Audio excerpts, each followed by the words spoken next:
Esse aqui é um apartamento localizado em São Paulo. A cliente, ela comprou esse apartamento muito mais pela localização. Mas percebam que esse apartamento foi vendido como um apartamento de 2 quartos, sala, cozinha integrada e uma varanda. Quando a minha cliente pegou a chave e ela foi fazer a primeira vistoria, ela entrou em desespero, porque ela percebeu que o apartamento é muito menor do que aquilo que foi vendido para. E isso é recorrente no mercado. Então as construtoras, elas não estão mentindo sobre o tamanho do apartamento, o tamanho da parede. Aqui, o que está realmente errado são os blocos usados para representar os móveis, os armários planejados, medidas mínimas de circulação que a gente usa. Então a medida mínima aqui para uma pessoa circular, ela é de 60 centímetros, mas uma boa circulação ela vai ter um pouco mais do que isso, até 80 centímetros é uma passagem mais confortável, né? E quando a gente tem essa área, por exemplo, sala e cozinha, o ideal é que só de circulação a gente tenha aqui no mínimo 1,20. Todos os móveis, eles seguem também uma medida base. Então, uma cadeira, ela tem que ter o espaço para que a gente circule e também se movimente. As portas, elas também precisam ter o espaço delas, que você vai abrir ela e ainda vai ter o espaço para entrar e sair. E às vezes, eles não levam em conta essas medidas. Então, a profundidade de um armário aqui, de um guarda-roupa, ela é de 60 centímetros. Então, pensa, eu tenho 60 centímetros de um armário,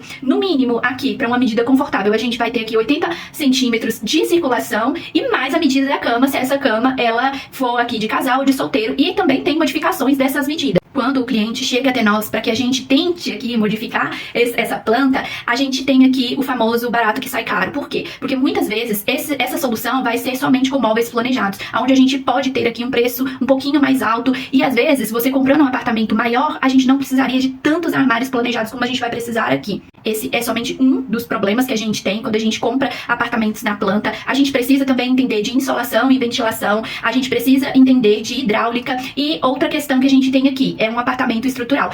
Na MRV, é muito comum que os apartamentos, os prédios deles sejam em alvenaria estrutural. O que quer dizer isso? A gente não pode modificar aqui as paredes, a gente não pode fazer um demolir aqui. Então, o ideal é que você contrate um profissional da arquitetura desde o início. Então, pegue algumas opções e leve para seu arquiteto para que ele te ajude a fazer essa escolha. E isso também vale para quando a gente vai escolher o nosso terreno, que ainda pode ser mais crítico do que um apartamento.